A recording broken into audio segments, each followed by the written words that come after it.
उम्मीद करता हूँ कि आप लोग की 2024 की प्रिपरेशन काफी अच्छे से चल रही होगी।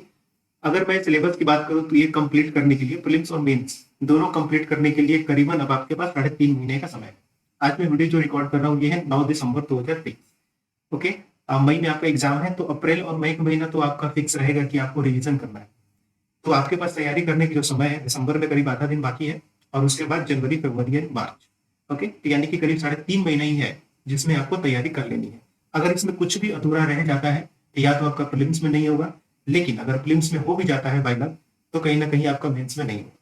मैंने कहा कि जब कुछ भी अधूरा रह जाता है तो यहाँ पर थोड़ा सा पूरा होलिस्टिकली बात करेंगे कि कौन कौन सी चीजें आपको प्रीलिम्स के लिए भी इंपॉर्टेंट है और कौन कौन सी चीजें आपको यहाँ पर मेंस के लिए भी पहले से कर लेना है।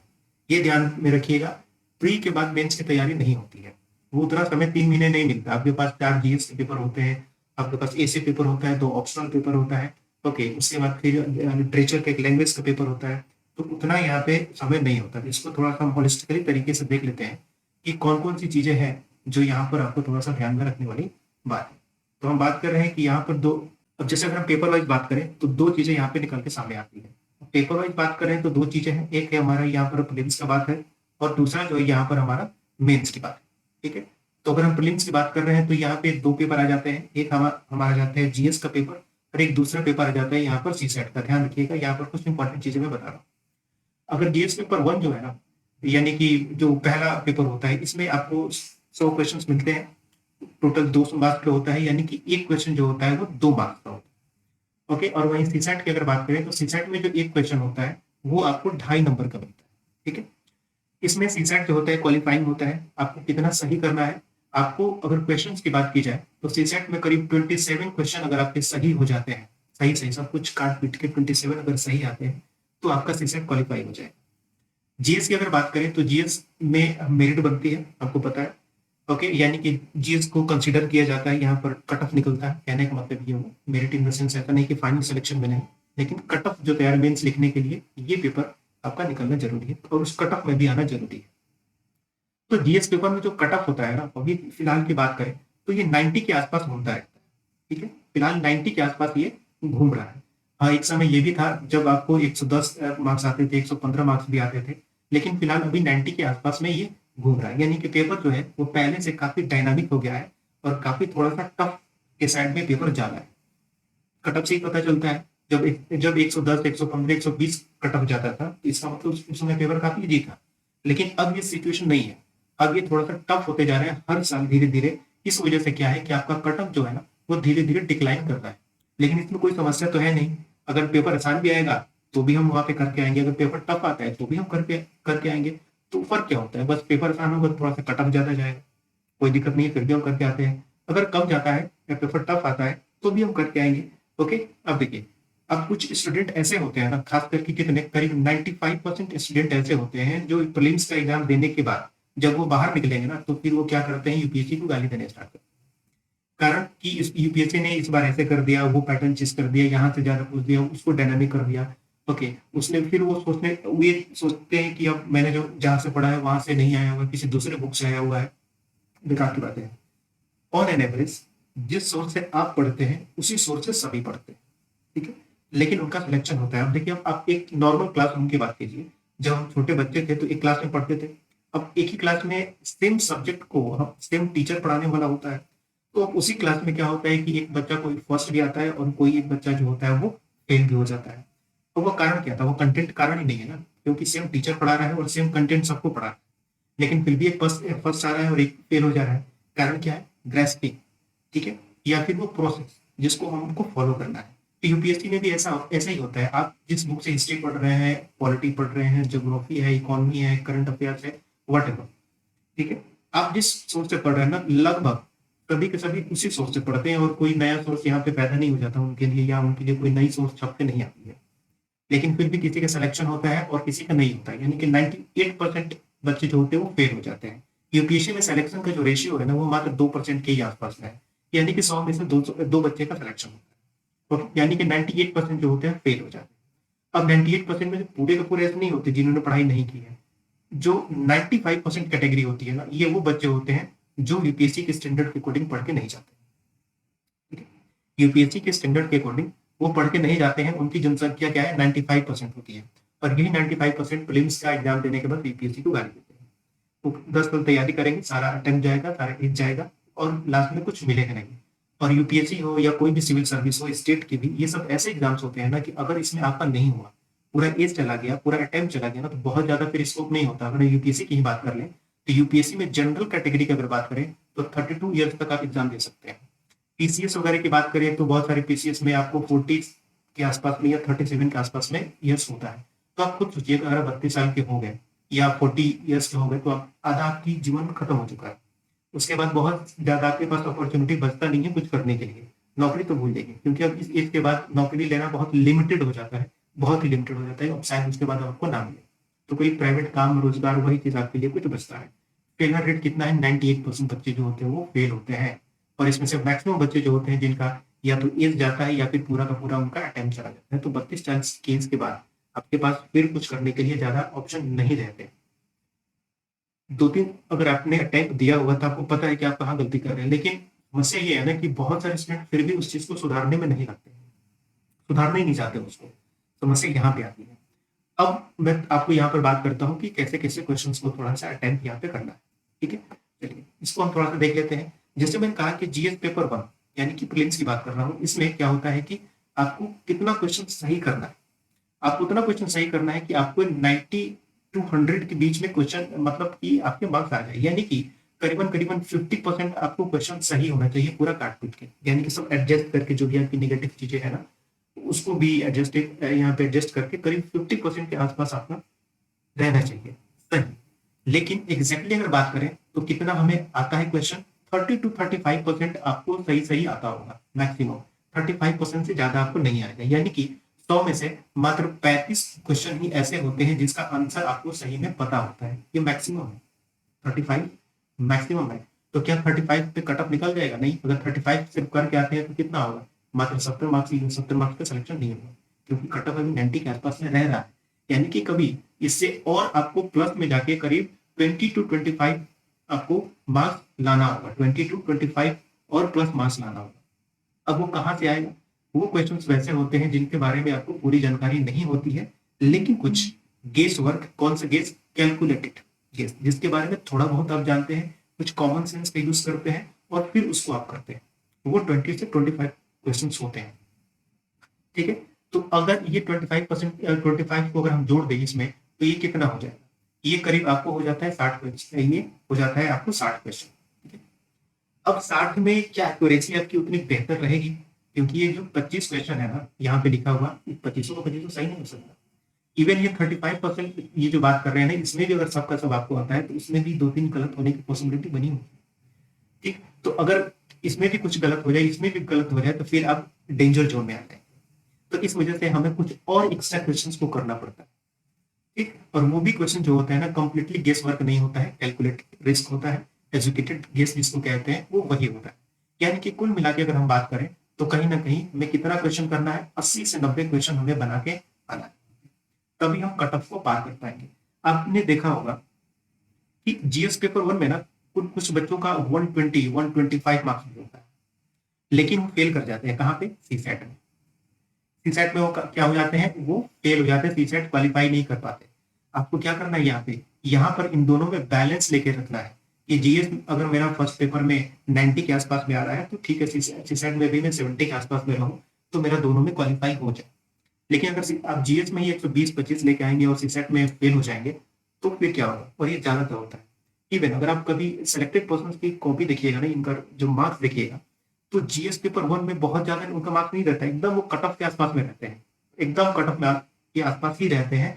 और सीसेट में भी उनका सिर्फ वही रहता है, एकदम कट ऑफ के आसपास में ही रहते हैं, और मेंस देते हैं और मेंस निकल के वो फाइनल सिलेक्शन उनका हो जाता है। ज्यादातर कभी भी किसी टॉपर का नाम सुनते हैं या देखते हैं, उनका थोड़ा सा मार्क्स देखिएगा, उनका ऐसा नहीं होता है कि जीएस पेपर 1 में 120-125 इस तरीके से आपको मिलेगा, नहीं मिलेगा। हाँ, लेकिन कुछ ऐसे बच्चे आपको मिलेंगे जो सीसेट फेल हो जाते हैं लेकिन जीएस में 120-125 होता है। तो आपका टारगेट 120-125 नहीं है, आपका टारगेट क्या है 90। लेकिन 90 तक के पहुंचने के लिए भी आपको 80 से 90 क्वेश्चन को बना के आना है। जीएस पेपर 1 का समझ में आ गया। सीसेट की बात करते हैं तो सीसेट में 3 चीजें इंपॉर्टेंट है। यहाँ पर एक है मैथ, ठीक है, एक है रीजनिंग जिसको हम कहते हैं, और एक होता है आपका कॉम्प्रिहेंशन। ओके, जिसको हम इंग्लिश भी कहते हैं, ठीक है। तो मैथ्स, रीजनिंग एंड कॉम्प्रिहेंशन, ये तीन ब्रॉड चीजें होती हैं जो सीसेट में आती हैं। अब इसका मैं जुगाड़ आपको बताता हूँ। अब मैथ, रीजनिंग एंड कॉम्प्रिहेंशन तीनों में बेहतर कोई नहीं होता, बहुत रेयर आपको होंगे जो तीनों में बेहतर होंगे, अदरवाइज कोई ना कोई एरिया उनका क्या होता है, कम होता है या कमजोर होता है। पहले मैथ्स में जो क्वेश्चन आते थे वो आपको 22-25 के आसपास में क्वेश्चन आते थे, लेकिन अब क्या है कि मैथ में थोड़े से ज्यादा क्वेश्चन आने लगे हैं, इवन 30-35 के आसपास में यहाँ पर क्वेश्चन आपको देखने को मिलने लगते हैं। फॉर एग्जाम्पल, अगर मान लीजिए आपकी मैथ कमजोर ज्यादातर लोगों की होती है, ज्यादातर लोगों का स्ट्रॉन्ग क्या होता है, रीजनिंग। जो रीजनिंग होता है ना, ये ज्यादातर लोगों का स्ट्रॉन्ग पॉइंट होता है, मैक्सिमम लोग रीजनिंग बना लेते हैं, मैक्सिमम लोगों को प्रॉब्लम होती है मैथ्स में। तो मैथ्स में क्या जुगाड़ मैं आपको बता रहा हूँ क्या करना है। देखिए, ये जो कंप्रीहेंशन होता है ना, कंप्रीहेंशन में कोई श्योर शॉट ये गारंटी नहीं होती है कि आपने जो आंसर लगाया है वही सही है या नहीं है, ठीक है। गारंटी की अगर हम बात करें इस कंप्रीहेंशन वाले पेपर में, तो यहाँ पर गारंटी नहीं होती, आपने जो लगाया है ना वो गलत भी हो सकता है, ठीक। लेकिन मैथ्स में अगर आप जो ऑप्शन लगाते हैं तो उससे सही होने की जो प्रोबेबिलिटी है वो ज्यादा होती है। लेकिन अब बात यह है कि मुझे तो मैथ आती नहीं, तो फिर मैं कैसे करूं, मैं तो फंस जाऊंगा। तो यहाँ पर जानते हैं आपको क्या करना है, पूरा मैथ नहीं करना है, मैथ के अंदर में भी बहुत सारे टॉपिक्स होते हैं, ठीक है। अब टॉपिक्स फॉर एग्जाम्पल मैं आपको बता देता हूँ। जैसे कि मान लीजिए एक टॉपिक हो गया कि आपको डिस्टेंस एंड टाइम वाला एक टॉपिक हो गया, एक होता है पाइप एंड सिस्टर्न वाला एक, ये पाइप एंड सिस्टर्न वाला एक टॉपिक हो गया, ओके। उसी तरीके से यहाँ पर कुछ आपको वो अर्थमेटिक जो आते हैं उस टाइप के हो गए, ओके। मैं आपको एग्जाम्पल बता रहा हूँ, ठीक है, ये कुछ टॉपिक्स होते हैं। अब ये जो अगर 5-7 टॉपिक है, 10 टॉपिक है, उनमें 2-3 टॉपिक्स ऐसे आप आइडेंटिफाई कीजिए जो आपके लिए आसान है, ठीक है। जैसे कि डिस्टेंस एंड टाइम या टाइम एंड डिस्टेंस, ये जो टॉपिक होता है ना, मुझे लगता है कि थोड़ा सा ये आसान होता है। इसके अलावा एक टॉपिक होता है जिसको एलिगेशन कहते हैं, जिसमें मिक्सचर वगैरह की बात होती है, ठीक है। तो ये एलिगेशन थोड़ा सा टफ होता है, ये सब्जेक्टिव है, हो सकता है आपके लिए वो आसान हो, लेकिन मैं एग्जाम्पल दे रहा हूँ। तो आप क्या कीजिए कि 3-4 टॉपिक ऐसे सेलेक्ट कर लीजिए उस पूरे मैथ के टॉपिक में से जिसको आप थोड़ा सा बेहतर जानते हैं, तो उन पे आप फोकस कीजिए, बाकी सब मैथ छोड़ दीजिए और कुछ नहीं करना है। फॉर एग्जाम्पल, मान लीजिए टाइम एंड डिस्टेंस आपने कर लिया, तो टाइम एंड डिस्टेंस को बहुत बेहतर तरीके से आप प्रिपेयर कर लीजिए। अगर 2-3 क्वेश्चन भी उससे आ जाता है ना, तो आप वो पूरे 2-3 क्वेश्चन आप बना पाए। एलिगेशन को बहुत अच्छी तरीके से कर लीजिए, यहाँ से भी 2-3 क्वेश्चन आता है तो आप उसको बना लेंगे, ठीक है। तो सारे मैथ को लेना जरूरी नहीं है, सिर्फ वहां पर फोकस कीजिए, क्योंकि मैथ आपका एक स्ट्रॉन्ग पॉइंट नहीं है, वीक है। लेकिन वीक पॉइंट में भी हमें कुछ अच्छे पॉइंट्स वहां से निकालने हैं और उस पर काम करना है। तो इस तरीके से उन टॉपिक को रखिए। रीजनिंग आपका स्ट्रॉन्ग है तो रीजनिंग को बेहतर में फोकस रखिए। मैंने अभी भी आपको कहा कि कंप्रीहेंशन जो होता है ना, ये काफी कंफ्यूजिंग सेक्शन होता है, इसमें गारंटी नहीं होती है कि आपने जो बनाया है वो सही है ही या नहीं, ओके। तो उसको आप एकदम 100% लेके नहीं चल सकते। आपकी पॉसिबिलिटी सही कहाँ हो जाती है, रीजनिंग में। रीजनिंग में आप आराम से 80 से 90% क्वेश्चन को सही कर सकते हैं। और उसी तरीके से अगर मैथ्स में आपने अगर कुछ ऐसे टॉपिक्स को चुन लिया, 3-4 टॉपिक्स को, तो आराम से वहां पर भी 15 क्वेश्चन के आसपास वहां पे सही आप कर लेंगे, ठीक है। तो उसमें कोई समस्या नहीं है। आपको सही कितना चाहिए सीसेट में, सीसेट में बात आपको 27 क्वेश्चन ही सही करना है, सब निगेटिव पॉजिटिव सब कैलकुलेट करके 27 क्वेश्चन। तो अगर रीजनिंग में 30 क्वेश्चन भी आता है ना, तो 30 क्वेश्चन में भी अगर रीजनिंग में 30 क्वेश्चन है, 30 में अगर आप 25 भी सही कर लेंगे, देखिए स्ट्रॉन्ग पॉइंट है तो आप 25 सही कर सकते हैं। और फिर अगर 15 क्वेश्चन आपने मैथ में आइडेंटिफाई कर लिया, इसमें से अगर आप 10 क्वेश्चन भी सही कर लेंगे ना, तो फिर भी आपका देखिए आप कहीं ना कहीं कट ऑफ से ज्यादा निकल जाएंगे। कितना हो गया आपका, 35 हो गया, जबकि आपको सही कितना करना था, 27 ही करना था, ठीक है। तो बहुत ज्यादा आप ये मत सोचिए कि मुझे 100 नंबर लाना है, 150 नंबर लाना है सीसेट में, नहीं। सीसेट में आपको क्वालिफाई करना है तो आपकी प्रिपरेशन भी उसी तरीके से होनी चाहिए। यहाँ पे इमोशनल होकर टॉपर वाला ख्याल नहीं लाना है आपको कि मुझे सीसेट में टॉप करना है, क्या कीजिएगा फालतू के, कोई मतलब नहीं, ओके। तो सीसेट में बिल्कुल कैलकुलेटिव इस तरीके से ही जाइए, सीसेट आपका निकल जाएगा, कोई दिक्कत नहीं। मैं लास्ट में सब कुछ आपको बताऊंगा, इसके लिए भी हम लोगों ने पूरा जुगाड़ कर रखा है, तो उसके लिए आप थोड़ा सा लास्ट तक का वेट कीजिएगा। जीएस की ये थोड़ा सा समझ में आ गया, ठीक है। अब मैं आपको टेस्ट सीरीज के बारे में बताता हूँ। अब यहाँ पर लोग और गलतियां क्या करते हैं, ठीक है। अब गलतियां क्या करते हैं, बहुत लोगों का मैंने बात की है या बहुत लोगों से बात भी होती है, तो कहते हैं कि सर मैं अभी प्रीलिम्स है ना, तो प्रीलिम्स का मैं जो टेस्ट दूंगा वो मार्च के बाद दूंगा, ठीक है, मार्च के बाद मैं दूंगा। जब मार्च के बाद जो अप्रैल होगा और मई का महीना होगा ना, मैं उसमें क्या करूंगा, टेस्ट सीरीज लगाऊंगा। Very good. इसका मतलब अब मैं कहता हूं जो अप्रैल और मार्च में टेस्ट देंगे ना, देयर 99% प्रोबेबिलिटी कि वो प्रीलिम्स में फेल होने वाले हैं। कैसे फेल होंगे मैं आपको ये बता दूं, ठीक है।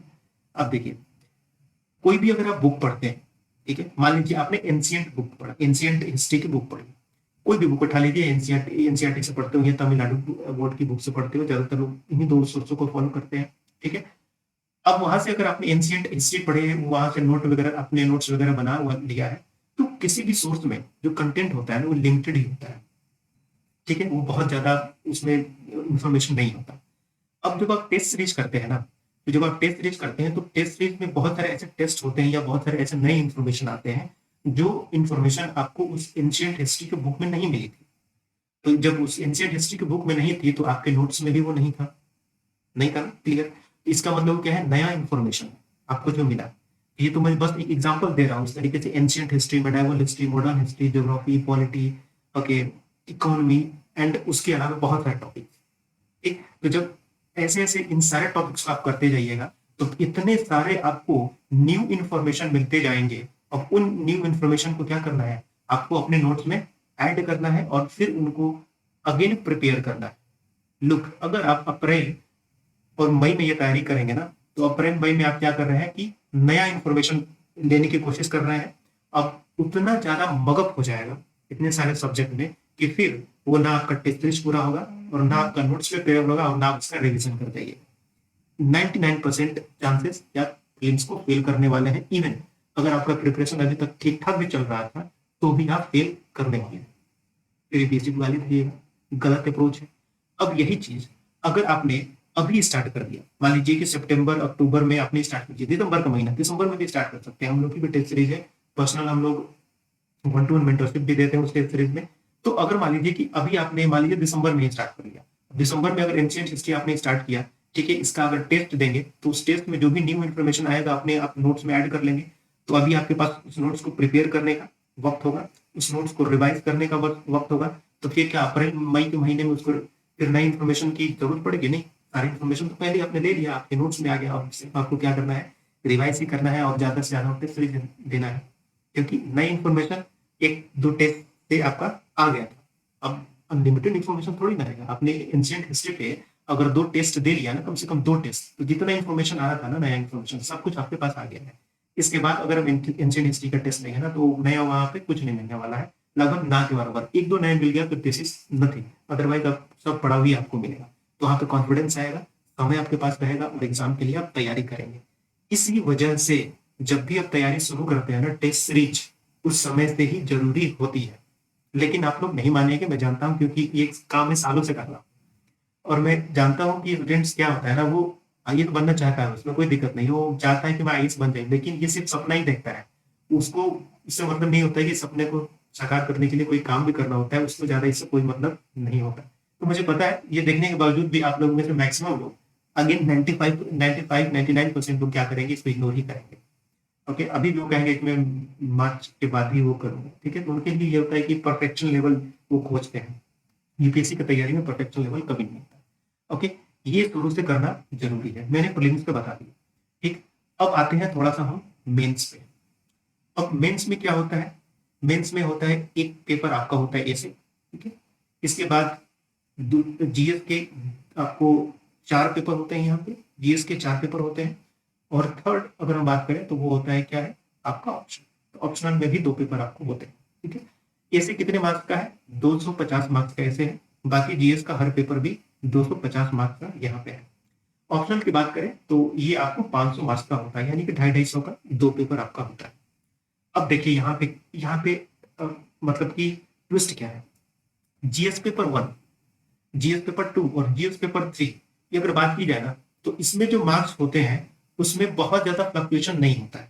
अप्रोक्स सेम मार्क्स आपको देखने को मिलते हैं। 1 to 100 के रैंक के जो स्टूडेंट होते हैं ना, थोड़ा सा डिफरेंस उसमें देखने को मिलता है, बहुत ज्यादा फ्लक्चुएशन नहीं होता है। अंतर कहाँ आता है, अंतर आता है एसए के पेपर में, अंतर आता है पेपर 4 जीएस यानी कि एथिक्स के पेपर में, और ऑप्शनल के पेपर। जीएस 1 to 3 के पेपर में नहीं आता। क्यों? क्योंकि इस चीज की तैयारी आपने प्रीलिम्स के लिए की हुई है। तो प्रीलिम्स में बहुत सारे ऐसे टॉपिक्स हैं जो जीएस पेपर 1 के साथ कोइंसाइड करते हैं, जीएस पेपर 2 के साथ कोइंसाइड करते हैं और जीएस पेपर 3 के साथ कोइंसाइड करते हैं। इससे कोइंसाइड नहीं करता, ऑप्शनल की भी जरूरत नहीं पड़ती प्रीलिम्स के समय में, और ना ही एथिक्स की जरूरत पड़ती है। अब यहाँ पे क्या होता है ना कि मैक्सिमम स्टूडेंट्स जो होते हैं ना, अगेन मैं कहूँगा 99.9% स्टूडेंट जो मेंस लिख रहे हैं ना, वो क्या करते हैं, वो भी इसे छोड़ के जाते हैं। एथिक्स में भी बहुत तैयारी नहीं रहती, एक दो बार ऑप्शन की बस ऊपर ऊपर ही तैयारी रहती है। और जब इस वजह अब ये चीज देखिए, ये सब प्रूव करने की जरूरत नहीं है। आप किसी का मार्क्स उठा के देखिएगा ना, टॉपर्स के अगर 10 टॉपर के मार्क्स उठा के देखिएगा तो आपको पता चलेगा कि ऐसे एथिक्स पेपर और ऑप्शनल में कितना फ्लक्चुएशन वो देखने को मिलता है। एक एआई रैंक 1 को उठा के दीजिए देखिए, और एआई रैंक 100 का, ठीक है, 1 रैंक और 100 रैंक को उठा के दीजिए। जीएस पेपर 1 2 3 में बहुत ज्यादा फ्लक्चुएशन नहीं मिलेगा। फ्लक्चुएशन कहाँ पर मिलेगा? एसे के पेपर, एथिक्स के पेपर और ऑप्शनल के पेपर में, जिसकी वजह से ये आपको एक बड़ा गैप दिखाई देता है और इसी की वजह से किसी का सिलेक्शन भी नहीं होता है। तो ये तैयारी आपकी प्रीलिम्स के साथ साथ होनी चाहिए। ओके, ऐसे हर वीक में आपको कम से कम एक ऐसे तो हर वीक में आपको लिख ही देना है। करते हैं क्या? नहीं करते हैं। एथिक्स की तैयारी अभी आपने नहीं स्टार्ट की होगी, मुझे पता है आप लोगों से बहुत। ठीक है, आप सोच रहे होंगे प्रीलिम्स के बाद तैयारी नहीं होती है, बस वो रिविजन होता है, प्रैक्टिस होता है। ठीक है, और ऑप्शनल भी अभी आप लोगों ने कंप्लीट नहीं किया होगा। ओके, अब इन सारी चीजों का एक इलाज है। ठीक है, अब इलाज क्या है? अब इलाज ये है ना कि यहाँ पे थोड़ा सा हम और क्लियर करूं। अब मान लीजिए बात ये है कि आपका प्रीलिम्स हो गया, प्रीलिम्स अभी कंप्लीट हुआ नहीं है, इसके बाद मेंस हो गया। ठीक, अब मेंस में जैसे मैंने कहा कि आपका एसे पेपर भी है, उसके बाद आपको जीएस के first paper, second paper, third paper and fourth paper भी है। इसके अलावा इसमें आ जाता है आपका ऑप्शन। यही सारी चीजें हैं अभी फिलहाल। ठीक, प्रीलिम्स की अब जो तैयारी, नहीं तो क्लासेस होना भूल जाइए कि आप लेंगे कहीं, एक बात खत्म। अब यहाँ पे दो पॉसिबिलिटी आपके लिए आती है कि आपको कुछ बढ़िया नोट्स मिल जाए, और दो एक ये आती है कि यहाँ पर आपको कुछ मेंटरशिप मिल जाए। ठीक है, 1-to-1 मेंटरशिप यहाँ पे आपको मिल जाए, और या तो नोट्स मिल जाए। ठीक है, अब आपको करंट अफेयर्स भी चाहिए। मुझे पता है कि आप लोग में से मैक्सिमम लोग पेपर नहीं पढ़ते हैं, वो किसी कोचिंग का नोट्स पढ़ते हैं। ठीक है, जो कि कहीं से भी कॉपी पेस्ट करके वो तैयार किया हुआ था, और आपको वो भी पता है कि आप 2-3 अटेम्प्ट दे रहे हैं ना, तो वहां से कुछ आता नहीं है, लेकिन फिर भी आप वो पढ़ते हैं कि आपको उससे संतुष्टि मिलती है, भले आप एग्जाम में फेल हो जाए। देखिए, मैं डिमोटिवेट नहीं कर रहा हूँ, लेकिन हकीकत यही है, ये आप भी जानते हैं हकीकत क्या है, यही है। ठीक है, अब नोट्स में विद करंट अफेयर्स, कुछ बढ़िया करंट अफेयर्स का यहाँ पे नोट्स मिल है। जिस पेपर 1-2-3 की नई क्लासेस आपको नहीं मिलेगी, यहाँ पर आपको कुछ नोट्स वगैरह अब आपको मिल जाए तो वही ज्यादा सही है। हाँ, ऐसे की कुछ आपको क्लासेस यहाँ पे मिल सकती है। ठीक है, क्योंकि ये बहुत ब्रॉड नहीं है, 5-6 स्ट्रेटजी होगी, उसके बाद आपको टेस्ट वगैरह कराया जाए। उसके बाद एथिक्स का भी आपको यहाँ पर कुछ क्लासेस यहाँ पे हो सकती है, तो वो अभी लिया जा सकता है। ऑप्शनल की भी क्लासेस चाहे तो ले सकते हैं। मेरे यहाँ की अगर बात करूँ तो मेरे यहाँ ज्योग्राफी ऑप्शनल चलाया जाता है, जो मैं खुद लेता हूँ। तो करीब 4.5 महीने में मैं इसे कंप्लीट करा देता हूँ विद टेस्ट सीरीज के साथ। ठीक है, तो वो चीज चाहे तो आप कंसिडर कर सकते हैं। ओके, अभी हमारा 15 तारीख से ज्योग्राफी ऑप्शनल का क्लास स्टार्ट होने वाला है, तो करीब आपको अप्रैल हाफ तक ये क्लास चलता है, अप्रैल हाफ या पूरा अप्रैल, तो वो पूरा तैयार हो जाता है। आपको टेस्ट सीरीज साथ में साथ मॉड्यूल में चलता रहता है। ठीक है, बाकी और ऑप्शन में नहीं करता। ठीक है, तो ये एक ऑप्शन कर सकते हैं। एथिक्स, अब मैं यहाँ पे और कुछ बात कर रहा हूँ। एथिक्स की क्लासेस भी हमारे यहाँ पे स्टार्ट एक लॉन्च हो चुकी है, जैसे कि टेलीग्राम ग्रुप में मैंने आपको बताया भी था, मैसेज भी मैंने किया था, मैंने पोल भी करवाया था। ओके, तो ये क्लास स्टार्ट हो चुकी है। एक दूसरा बैच इसका मैं और स्टार्ट करने वाला हूँ, और ये स्टार्ट होने वाला है आपको 12 तारीख से, यानी कि 12 दिसंबर से। तो करीब 1 महीने का ये क्लास होगी। ठीक है, क्या होगा, करीब 1 महीने से 1.5 महीने के बीच में, क्योंकि 5-7 दिन इधर उधर हम ले सकते हैं, यानी कि हार्डली अगर हम बात करें तो 15 जनवरी तक, सॉरी 12 से तो स्टार्ट ही होगा, तो ये 30 जनवरी तक क्या होगा, हार्डली हट जाके ये खत्म हो जाए। ठीक है, इथिक्स की बात करें, जिस पेपर 1-2-3 यहाँ पे नोट्स आपको अवेलेबल हो जाएगा। ठीक है, तो ये भी आपका जो प्रॉब्लम है ये भी खत्म हो जाएगा। ऐसे की क्लासेस ये भी हमारे अगेन ये भी हमारे यहाँ स्टार्ट हो रही है आपको 12 दिसंबर से। ठीक है, तो ऐसे की क्लासेस भी यहाँ पर आपको मिलने वाली है। तो ऐसे की क्लासेस में आपको 5 से 6 क्लासेस जो होंगी वो स्ट्रेटजी वाली होंगी। उसके बाद हर वीक आपको क्या करना है कि 2 ऐसे दिया जाएगा, वो आपको लिखना है, उसका एवोल्यूशन होगा, हर चीज आपको बताया जाएगा। ठीक है, बाकी प्रीलिम्स के लिए कोई क्लासेस नहीं होंगी। प्रीलिम्स के लिए आप चाहे तो नोट्स ले सकते हैं हम लोग का, करंट अफेयर्स का भी मिल सकता है, या फिर मेंटरशिप ले सकते हैं। इस मेंटरशिप में आपकी तैयारी भी करवाई जाती है, आपको नोट्स वगैरह भी दे दिया जाता है, और इसमें आपको टेस्ट सीरीज भी इंक्लूड होता है। ठीक है, या फिर अलग से अगर आप सिर्फ मेंस का टेस्ट सीरीज लेना चाहते हैं तो वो भी ले सकते हैं। ओके, या फिर अलग से आप प्रीलिम्स का टेस्ट लेना चाहते हैं तो वो भी ले सकते हैं। तो कहने का मतलब ये है कि जो अभी तक आपको समस्या आ रही है, जो भी परेशानी आ रही है, उसको किस तरीके से दूर किया जाए और उसमें क्या वैल्यू एडिशन लाया जाए, अभी हमारा वो मोटो है कि आप मार्च महीने तक जाते जाते, मार्च महीना अगर आपका आ जाए तो मार्च तक आपके पास प्रीलिम्स और मेंस दोनों की तैयारी इतनी हो जानी चाहिए कि अब आपको उसके बाद कहीं दिक्कत ना हो। ध्यान रखिएगा, अगर आप लेमन में तैयारी करते हैं, अगर किसी तरीके से तैयारी कर रहे हैं तो बस आपके अटेम्प्ट जाएंगे, आपका एज जाएगा, कोई उससे मतलब नहीं है। 2024 जिस तरीके से जाएगा उस तरीके से 2025 और 26 भी जाएगा, ये ज्यादातर स्टूडेंट का जाता है। ओके, ये है कि अभी आपके पास जो 4 महीने का समय है, 3.5 महीने 4 महीने की जो समय है, पहले से अगर आप प्रिपरेशन कर रहे हैं तो इस चीज को सही कर सकते हैं अगर आपको सिलेक्शन लेना है तो। अदरवाइज अगर आप उन्हीं तरीकों से काम कर रहे हैं या उन्हीं सारी चीजों की तरीके से काम कर रहे हैं जो सिलेक्शन नहीं दिलवा रही है, तो फिर उसका कोई मतलब नहीं है। ठीक है, तो नीचे व्हाट्सअप चल रहा होगा, आप चाहे तो यहाँ पे मैसेज कर दीजिएगा, तो हम बात भी कर सकते हैं, जो भी आपकी परेशानी वगैरह होगी उसको दूर करने की पूरी कोशिश की जाएगी। ठीक है।